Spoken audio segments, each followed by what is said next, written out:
Imagine standing in the middle of a blazing desert and suddenly seeing blue water curling around perfect white sand, luxury villas lining the shore, and yachts moving through calm lagoons. It sounds impossible, but this is exactly what Kuwait set out to create. A place where the sea doesn't push into the land, but the land invites the sea inward. This ambitious dream is known as Sea City, one of the most unusual and daring coastal developments in the Middle East. While other Gulf nations expand outward into the ocean, Kuwait decided to carve the ocean inward, transforming barren salt flats into an entire network of beaches, canals, islands, and residential lagoons. The sheer scale of earth moved for the project is staggering, more than was required during the creation of Egypt's historic Suez Canal. The idea is bold, the engineering complex, and the risks enormous. But the question remains: can turning a lifeless desert into a water-driven paradise truly succeed? And even if it works, will people want to live in a man-made oasis? To understand why Kuwait attempted something so massive, you have to look at the country's economic reality. Like many of its neighbors, Kuwait has relied heavily on oil for national income. But as global energy landscapes shift, the government has been under pressure to diversify tourism, and luxury real estate have become popular choices across the Gulf. Yet Kuwait faced a limitation that others did not. The coastline is relatively short, and most of it is already filled with public beaches, cities, or private resorts. Beyond that coastline lies endless desert, beautiful in its own way, but harsh, unstable, and unfit for high-end development. Over 70% of Kuwait's land is desert terrain plagued by heat, winds, and moving sands. Constructing luxury communities in such an environment is almost impossible without access to water. This pushed planners to think differently.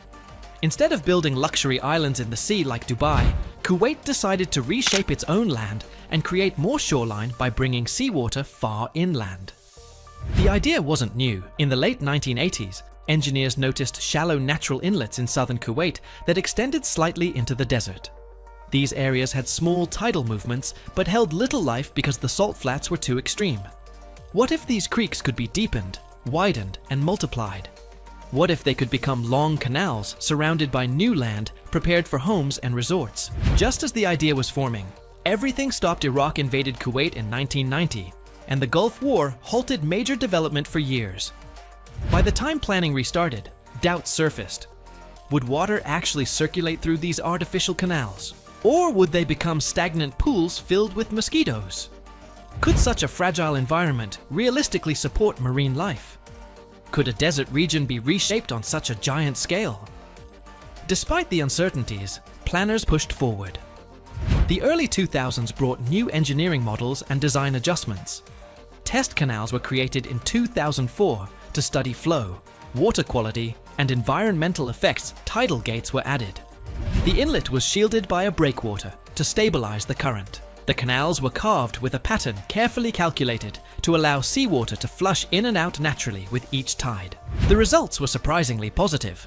The water remained healthy, circulation worked, and marine life slowly began to appear. This gave Kuwait the confidence to transform Sea City into a full-scale development project worth billions of dollars.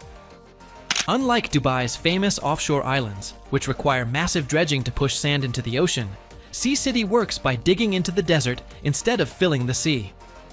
The waterways that existed naturally are expanded, extended, and multiplied. The goal is not just to create the illusion of beachfront living, but to craft a self-sustaining lagoon ecosystem where homes, marinas, and leisure areas line the water. Construction on Sea City officially began in 2003. The plan involves 10 major phases and was originally expected to take around 25 years. Progress has been steady, though not widely publicized. What is known is that the first several phases have been completed, new lagoons have been opened, and thousands of homes now sit along the new waterways. The amount of material moved for the project is extraordinary. Tens of millions of cubic meters of sand, rock, and silt were excavated to carve out the lagoons. By the time all phases are complete, more than 138 million cubic meters of material will have been shifted, more than the volume moved during the initial digging of the Suez Canal. The removed sand is not wasted. It is used to build new land, beaches, and protective barriers. Because the desert soil is naturally loose and unstable, it must be compacted before construction. To achieve this, heavy cranes lift enormous steel weights and drop them repeatedly into the ground, creating deep impact craters arranged in a perfect grid. After many drops, the soil beneath becomes firm enough to support buildings. The engineering behind the waterways is even more complex. Some lagoons stretch more than 6 kilometers inland, requiring precise tidal management so the water does not stagnate. This is where the tidal gates come in, giant hinged structures weighing around 10 tons each. They swing open and shut depending on tidal direction, allowing millions of liters of seawater to flush through the canals every minute. A massive breakwater made from tens of thousands of huge concrete blocks protects the inlet from strong Gulf currents. On land, 8 sand washing plants purify excavated material until it becomes suitable for perfect white beaches. Mangroves and other plants are introduced along the water's edge to stabilize the soil, encourage wildlife, and shape new wetlands. Luxury is a key element of Sea City's identity. The lagoons are lined with waterfront homes, and marinas are everywhere. More than 2,700 marina spaces have already been completed, including the country's largest marina, which alone has room for 900 boats. A massive shopping and entertainment complex with towers, parks, and a waterfront boardwalk has also opened, drawing in residents and visitors. Sea City is still under development, but progress is visible. By 2023, the project had created around 186 kilometers of new shoreline, edging closer to its final goal of more than 200 kilometers. Tens of thousands of people now own or live in properties here, and home prices range from high-end to ultra-luxury levels. One of the most surprising outcomes has been the environmental impact. What began as dry, lifeless salt flats has become a habitat for marine species. Before construction, only about 140 species could be found in the region today. More than 1,000 species live or migrate through the canals. Fish, shellfish, seagrasses, and even dolphins on rare occasions.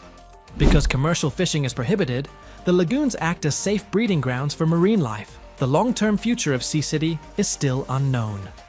As more residents move in, the environmental balance could face pressure. Maintaining tidal gates, clean water flow, and healthy wetlands will be critical.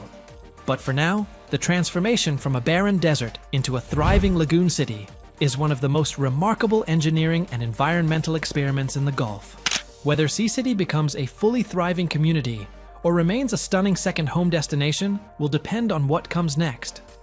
But the project has already changed Kuwait's coastline forever, proving that sometimes, instead of fighting nature, you can reshape it in a way that benefits both people and the land itself.